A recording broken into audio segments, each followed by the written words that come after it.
Welcome to day 106.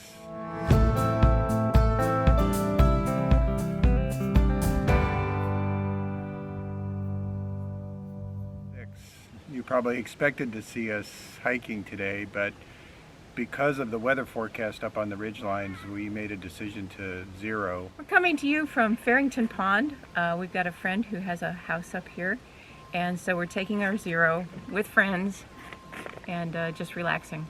And to be honest, this was an unplanned zero. We're taking it because the weather conditions were supposed to be just pretty bad up here. You read the forecast. What was it? So there's a Bermuda high that brings a bunch of moisture up into the mountains, and then there's a cold front sweeping down from Canada, which is a perfect formula for thunderstorms and gale force winds, and that's actually the forecast on the ridge lines today. Down here in the valley, it's warm and pleasant and sunny, but you can see the clouds around the tops of the ridge lines. Yeah, and today was supposed to be the hardest day of all through the Whites. So we decided to, we've been pretty beat up over the last couple of days. Pretty hard days. And we're starting to feel some aches and pains that we had not felt before. So put it all together and we decided to take this zero and just relax. And this is just a good lesson for anybody on a through hike. When you start feeling like you're going to work every day and you start kind of dragging and things are starting to hurt and you start to question the whole issue, that's when it's time to take a zero. So even though we were planning to take a zero in a couple of days, we're taking it today. But that gives us an opportunity, doesn't it? Right. So we had a question about what do we carry when we slack pack. So we're going to give you a quick run through what's in our backpacks when they look like they're almost empty. And we do still carry our own backpacks for slack pack. We just like the way the water bottles carry. A lot of times when people slack pack, they'll borrow a day pack. I just like still having the whole structure of my pack.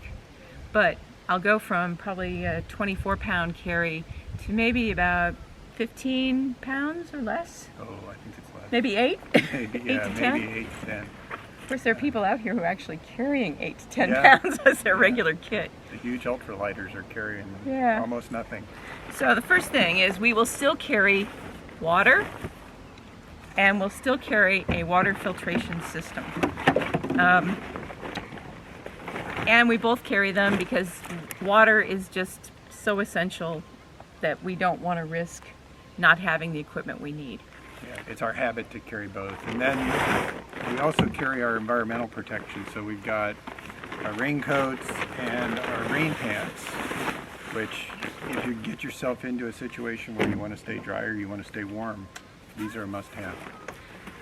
Generally, if we're climbing up into the mountains and we expect that the weather could change very rapidly, we will still carry our puffy coats. This is not just because we want to put on our puffy coat, but if we get stuck out overnight, we can kind of use this to protect ourselves while we sleep. We normally carry our sit pads. This is also double duty. It's a comfortable thing to sit on, but if you have to sleep on the ground, you can put it under your shoulders or under your back and or under your hips. At least be comfortable enough. I still carry my hat. I don't always wear it, but when it's sunny, I like to have it. I don't have it with me, but I wear my hat all the time. Yeah. So I don't ever take it off. I still carry my poop bag. Don't need to go into that any farther, but I will still carry everything I normally carry for my poop bag. Emergency response kit. Is that what you're calling it now? Okay. At lunchtime, we still like to change socks sometimes, so even when I slack pack, I will probably carry an extra pair of socks. I have had a bad habit lately of stepping into ponds and lakes and Rivers, bogs and streams. Water of all kinds. And a lot of times it's the trail itself. Yeah. So sometimes at lunchtime, it's a real benefit to go ahead and change into dry socks. And I carry this rather large bag, which is kind of all of our first aid stuff: toiletries, knife, scissors, KT tape, Advil. It weighs a ton, but it also is a little bit of ballast that makes my pack fit a little better. I also carry a small fix-it kit, which includes some first aid items, as well as some items that will repair our gear. And so that's the fix-it kit. Also, because I'm still taking videos even when we're on a slack packing day, I will still have my camera that I'm using right now, my iPhone, and if it rains, this is what I'll be using as my primary phone. And then I will have extra batteries and extra SD cards. I carry one extra battery for the camera, and I carry the spare camera. Yep. And we also have our headlamps in case a short day turns into a long day. If we have to night hike out, we'll still have our headlamps. How are we doing on our 7 essentials? I don't count them anymore.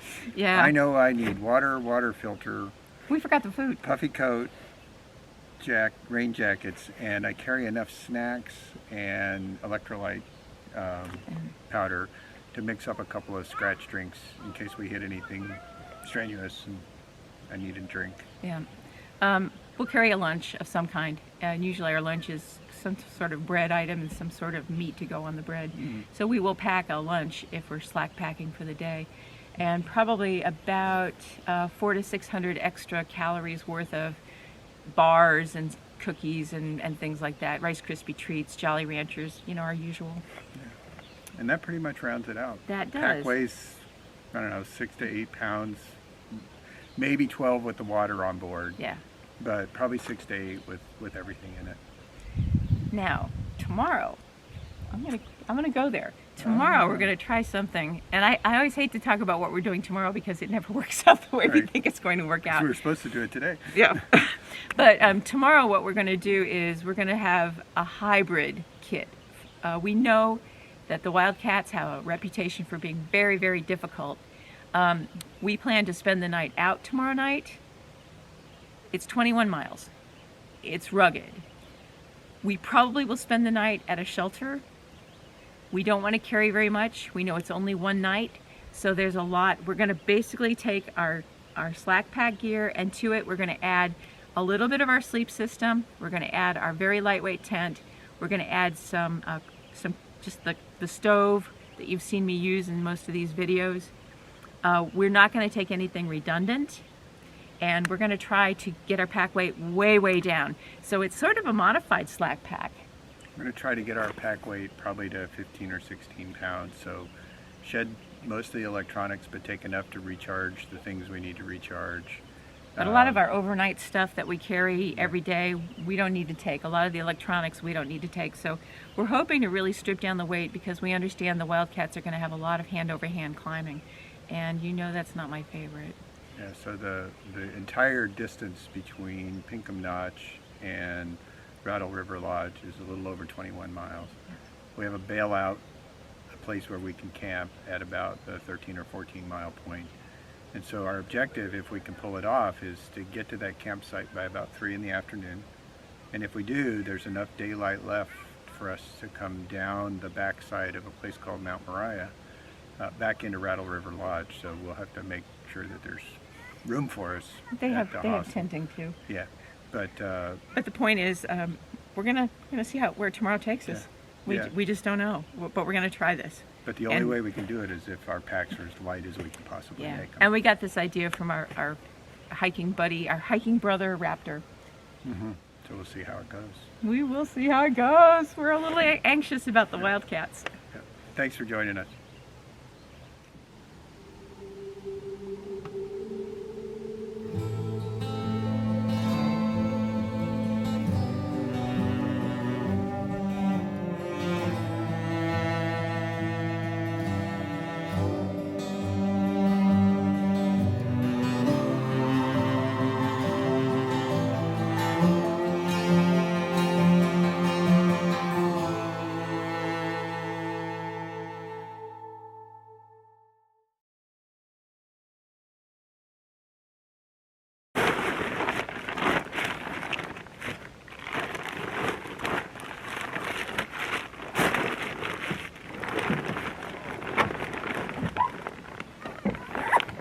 Could you turn the camera off? You're already up.